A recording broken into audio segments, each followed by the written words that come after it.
Halo guys, kembali lagi di channel Frau ID. Setelah kemarin gua membahas tentang alur cerita GTA 5 prolognya aja, dan kali ini gua bakalan membahas tentang alur cerita GTA 5 part 1. Nah, jadi pasti di antara kalian banyak yang bertanya kenapa nggak langsung sekalian aja gitu. Nah, itu karena eh, durasi dari video ini sangat panjang. Itu bisa sampai 40 sampai 45 menitan. Itu biar kalian nggak bosan juga. Jadinya kita bagi menjadi 2 part, guys. Bagi kalian yang belum menonton prolognya, bisa kalian cek linknya di deskripsi di bawah agar kalian bisa mengerti seluruh alur cerita dari game GTA 5 ini. Oke? Tanpa berlama-lama, langsung saja kita ke videonya.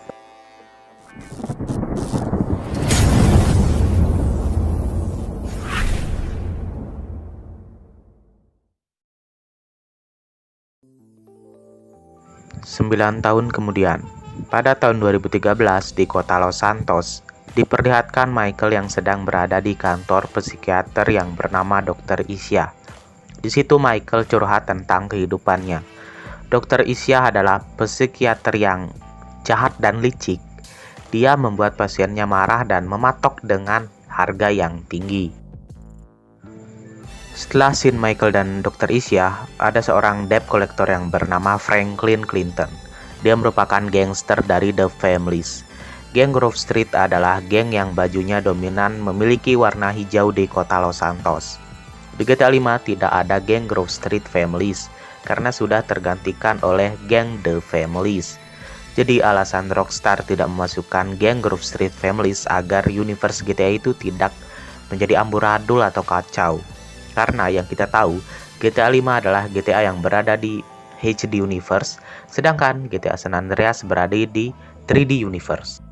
Oke, back to the topic. Franklin memiliki teman yang bernama Lamar Davis. Mereka sama-sama debt collector. Mereka berdua bekerja untuk toko showroom mobil kredit, dan liciknya, showroom mobil itu hanya mau mengkreditkan atau menjual mobil mereka kepada orang yang kurang mampu.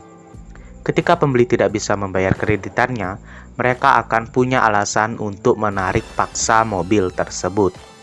Singkat cerita, bos Franklin menyuruh Franklin untuk mengambil sebuah mobil SUV berwarna kuning oleh anaknya Michael yang bernama Jimmy. Jimmy sombong karena dia bilang akan bisa mencicil mobilnya dengan usahanya sendiri. Namun, Jimmy telat membayar dan mobil itu ditarik. Franklin menuju rumahnya Michael dan menyelinap masuk ke rumahnya Michael. Di situ juga Franklin melihat istrinya Michael yang bernama Amanda sedang berselingkuh dengan pelatih tenis.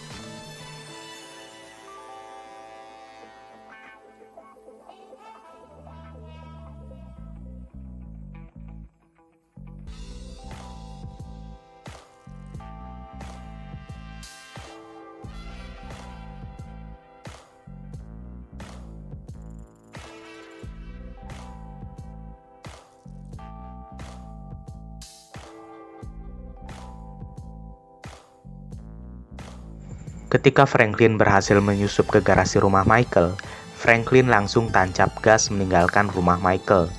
Di tengah jalan saat Franklin balik menuju showroom, di situ tiba-tiba ada Michael yang muncul di kursi belakang.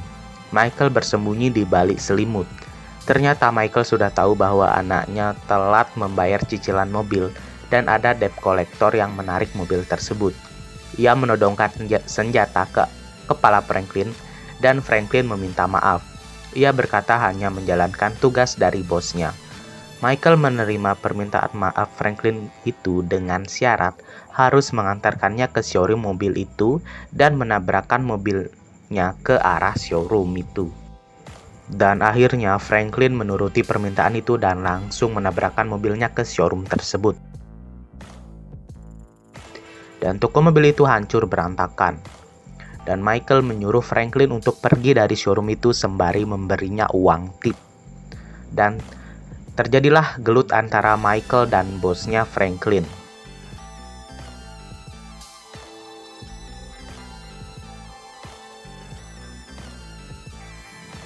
Dan di situ Simeon kalah dari adu hantam itu dan Michael mengancam untuk menyuruh menutup showroom itu karena sangat meresahkan warga yang ada di kota Los Santos. Singkat cerita, Franklin dipecat dari tempat kerjanya dan sekarang dia menjadi pengangguran. Dan dia teringat bahwa dia ingat Michael si orang kaya dan dia pun ke rumahnya untuk mencari pekerjaan. Akhirnya Michael mengajak Franklin ke bar, tetapi ia ditelepon oleh anaknya Jimmy. Ternyata kapal pesiar milik Michael dicuri oleh geng. Si Jimmy adalah tipe orang yang kayak sok-sokan berbisnis gitu, tetapi selalu zonk. Dan Michael menyuruh agar Franklin membantunya mengambil kapal pesiar tersebut. Terjadi aksi kejar-kejaran dan parkur dari si Franklin. Dia berhasil menyelamatkan Jimmy tetapi gagal mendapatkan kapal pesiar Michael. Dan Michael dan Franklin pun menjadi sahabat karena dia berhutang budi kepada Franklin karena sudah berhasil menyelamatkan nyawa anaknya. Dan Michael pun menyuruh Franklin agar sering-sering berkunjung ke rumah Michael karena dia juga butuh pekerjaan. Singkat cerita, Michael memergoki istrinya Amanda sedang berselingkuh di rumahnya bersama pelatih tenisnya sendiri. Michael pun marah dan langsung menuju kamarnya Amanda dan ternyata di dalamnya ada si pelatih tenis. Dan langsung Michael mengejar si pelatih tenis dan kebetulan di situ ada Franklin yang baru saja tiba di rumahnya. Dan Michael meminta tolong untuk membantu mengejar si pelatih tenis itu.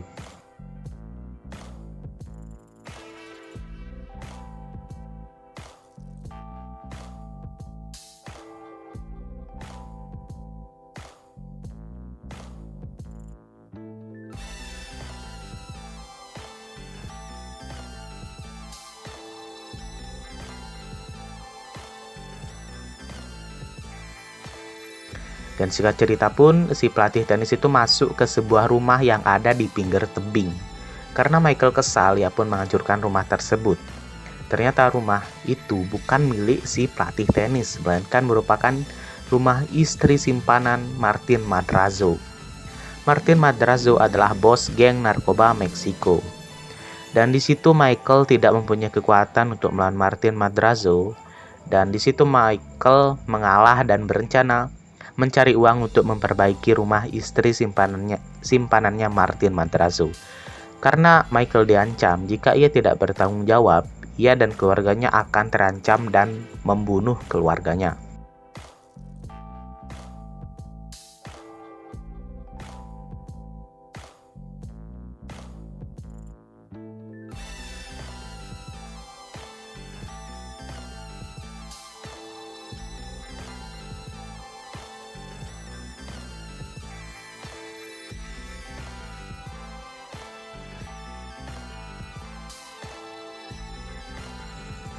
Dan di situ Michael mencari uang dengan cara menelpon teman lamanya yang bernama Lester, si hacker profesional yang membantunya saat perampokan bank di Northampton dulu. Akhirnya Michael, Franklin, dan kru-kru dari Lester melakukan pencurian di toko emas yang ada di Los Santos. Pencurian itu berhasil dan Michael juga berhasil mengembalikan uang ganti rugi dari si Martin Madrazo. Dan di situ Martin Madrazo sangat takjub karena Michael itu bukan orang yang pembohong, tapi dia juga benar-benar menepati janjinya karena dia telah berhasil mengembalikan uang yang ia minta untuk memperbaiki rumahnya. Selang beberapa hari muncul karakter utama lainnya yang bernama Trevor. Trevor ternyata masih hidup dan ia tinggal di daerah gurun pasir yang bernama Sandy Shores, yang berjarak bermil-mil jauhnya dari Los Santos. Di situ diperlihatkan Trevor sedang bermain FF bersama bikers perempuan yang bernama Ashley.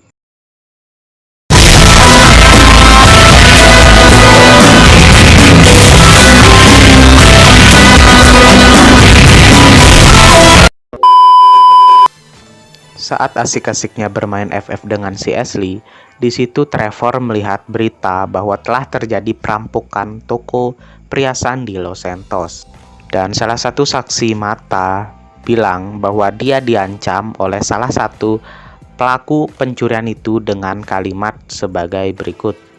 Get thousands of things every day. Make sure this is one of them. That's pretty scary. Back to you in the studio. Give it up! I got him! I saw your face, I'll remember you. You forget 1,000 things every day. How about you make sure this is one of them? So for the last time, move it. Man, get the fuck out my face. Oh! You forget 1,000 things every day, pal. Make sure this is one of them. Nah, di situ Trevor langsung ngeh dan nyadar bahwa quotes itu sama seperti quotes yang dikatakan Michael pada perampokan di Northampton dulu. Dan di situ karena dia teringat Michael, dia pun memutuskan keluar rumah dan memutuskan untuk berhenti bermain FF dengan si Ashley. Saat Trevor keluar dari rumahnya, tiba-tiba ada muncul bikers yang bernama Johnny. Dia marah-marah ke si Trevor karena dia sudah berani-beraninya gitu bermain FF dengan pacarnya, yaitu si Ashley. Bagi kalian yang belum tahu siapa itu Johnny, Johnny adalah karakter utama dari game GTA 4 The Lost and Damned. Untuk video alur cerita GTA 4 The Lost and Damned sudah pernah membahas di channel Frau ID ini. Untuk linknya bisa kalian cek di deskripsi di bawah ini. Di situ Johnny marah-marah ke Trevor karena dia berani-beraninya gitu bermain FF sama pacarnya gitu. Padahal sebenarnya si Ashley ini dari game GTA 4 pun sudah doyan selingkuh gitu, guys. Nah, karena di situ suasana hati Trevor sedang rusak karena baru mengetahui bahwa Michael itu sebenarnya masih hidup dan kebetulan musuhnya yaitu adalah geng motor The Lost MC, di mana ketuanya itu si Johnny. Dan di situ karena dia kesal, Trevor pun langsung meng-kill si Johnny. Fucking shit!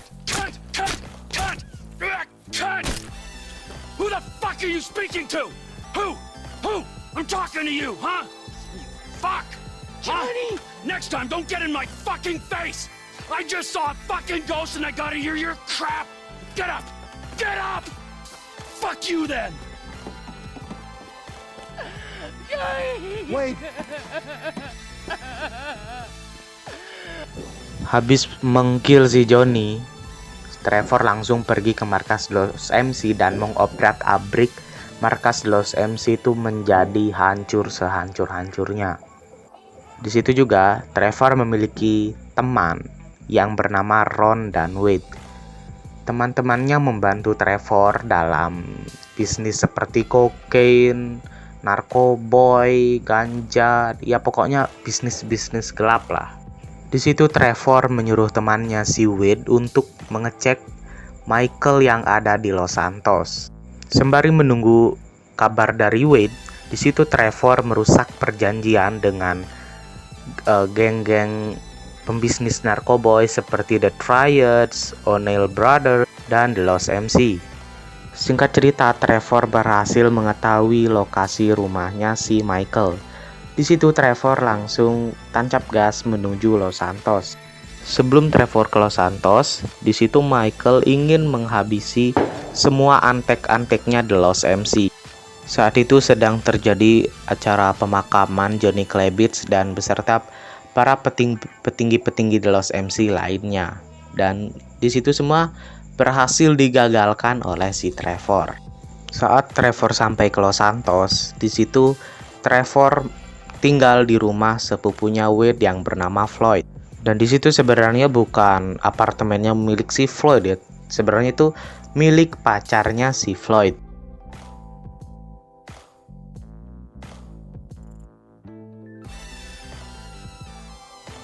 Dan paginya Trevor langsung bergegas ke rumahnya Michael.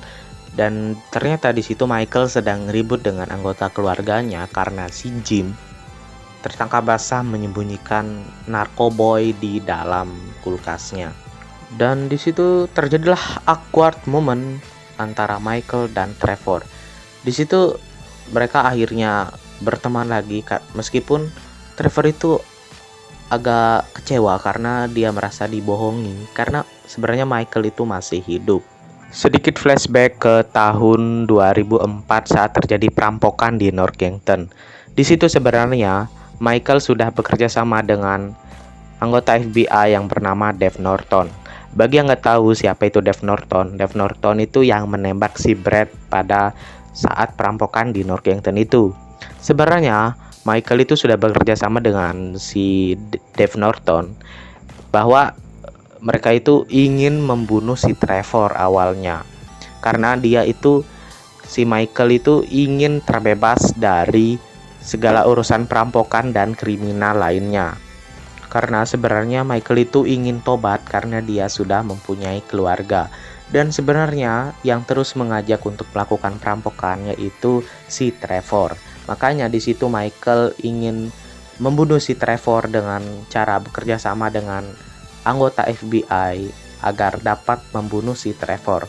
Di situ sebenarnya agen Dave Norton itu sebenarnya ingin membunuh si Trevor, tapi malah salah sasaran sehingga menembak si Brad.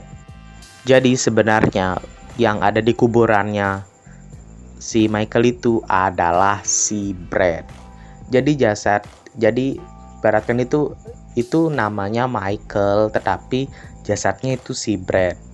Nah, di sini Trevor belum mengetahui perjanjian rahasia yang Michael buat dengan agen FBI itu, dan dia juga masih belum mengetahui bahwa sebenarnya si Brad itu sudah meninggal karena dia suka masih berkirim-kirim pesan kepada Brad. Dan sebenarnya yang membalas pesan itu sebenarnya bukan si Brad, ya jelas karena dia udah meninggal, tetapi yang membalas pesan itu adalah si agen Dave Norton.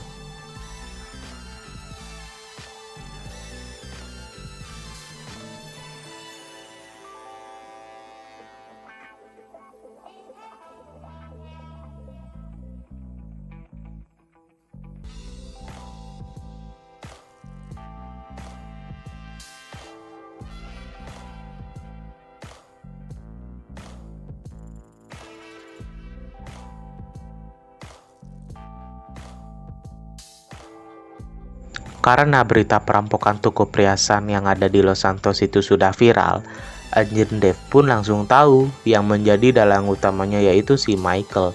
Padahal sesuai perjanjian, setelah mereka semua berhasil menjalankan misi yang ada di Northampton itu untuk membunuh si Trevor, ya meskipun yang terbunuh si Brad, di situ Michael seharusnya tidak boleh melakukan perampokan lagi. Karena agen Dave Norton sudah tidak bisa melindungi Michael karena kasus pencurian toko perhiasan itu, di situ agen Dave pun memberi dua pilihan, lebih baik Michael itu menyerahkan diri ke polisi atau dia membantu dirinya dan teman-temannya. Di situ Michael memilih untuk membantu agen Norton dan teman-temannya, dan Michael kembali lagi di dunia kriminal. Di situ Michael membantu para oknum-oknum korup di FBI karena pada saat itu koruptor FBI sedang diwawancarai oleh CIA. Nah, karena itu agen Dave meminta tolong ke Michael untuk membantu dirinya dan atasannya si agen Dave. Kabarnya si Franklin sekarang telah menjadi pembunuh bayaran pribadinya si Lester. Karena waktu perampokan toko perhiasan itu, Lester melihat kinerja yang sangat baik dari si Franklin ini. Dan di situ Franklin tugasnya ya membunuh orang-orang penting yang ada di Los Santos, dan sebagai gantinya Lester memberinya rumah mewah yang ada di pegunungan Vinewood dan juga memberinya uang yang lumayan cukup banyak. Dan saat itu pun Franklin menjadi kaya raya dan sudah tidak tinggal bersama bibinya yang ngeselin itu lagi. Dan si Trevor ingin semakin sukses di dunia kriminal. Ia menjadikan apartemen pacarnya si Floyd untuk melakukan setup atau rencana-rencana heist. Di situ Trevor mencuri beberapa alat dan teknologi dari Merryweather. Buat yang nggak tahu apa itu Meriwether adalah tentara bayaran atau private army yang ada di kota Los Santos ini. Dan terkadang Franklin dan Trevor membantu Michael dan FBI jikalau misinya itu terlalu sulit atau memerlukan 3 orang. Di tengah-tengah kesibukan mereka bertiga, Michael ditinggal pergi oleh istri dan anak-anaknya. Di situ Amanda meninggalkan sepucuk surat di meja di dapur yang berisi tentang kekesalan dan kekecewaannya karena Michael sudah kembali lagi terjerumus ke dunia kriminal. Dan meskipun Amanda itu tukang selingkuh, tetapi ia tidak ingin Michael itu mati terbunuh. Terbukti dari kata-kata yang ada di pucuk surat itu.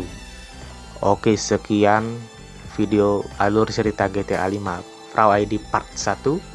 Tunggu yang part 2 nya karena part 2 nya itu akan menjadi titik paling seru dari game ini. Dan juga untuk yang prolognya jangan lupa nonton, bagi kalian yang belum nonton ada di link di deskripsi di bawah. Dan juga biar misalnya kalian tahu game GTA yang lain itu, di sini kan ada kemunculan karakter Johnny Klebitz tuh, karakter utamanya GTA 4 Let's End. Kalian juga bisa tonton dengan cara klik link di bawah yang ada di deskripsi ini. Oke, sekian guys, maaf jika ada salah kata. Frau ID dan sampai jumpa di video selanjutnya.